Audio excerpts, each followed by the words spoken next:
Polres Metro Jakarta Utara menghentikan penyidikan kasus dugaan penganiayaan yang menjerat anak Basuki Cahayapurnama atau Ahok, Nicholas Sean Purnama.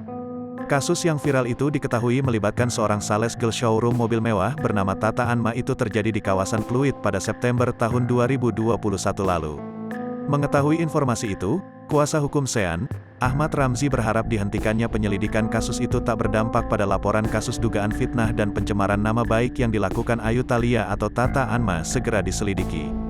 "Ya, kami sudah tahu informasi itu.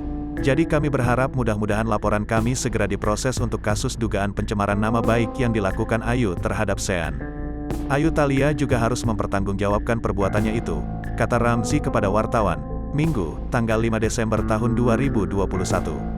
Ramzi menyebut pihaknya memiliki sejumlah bukti telah disampaikan pihaknya kepada penyidik. Oleh sebab itu, Ramzi berharap kasus pencemaran nama baik terhadap kliennya segera dilanjutkan oleh pihak kepolisian. Meski kasus dugaan penganiayaan ditutup, sejauh ini belum ada permintaan maaf dari yang bersangkutan kepada Sean. "Jadi kami akan dorong agar proses hukumnya supaya bisa dilanjutkan," tegas Ramzi.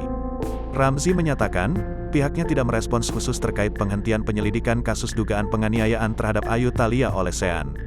Namun, menurut Ramzi, ayah Sean, Ahok berharap kasusnya dapat diselesaikan pihak kepolisian. "Kalau respons khusus terkait ini tidak ada dari beliau, Ahok.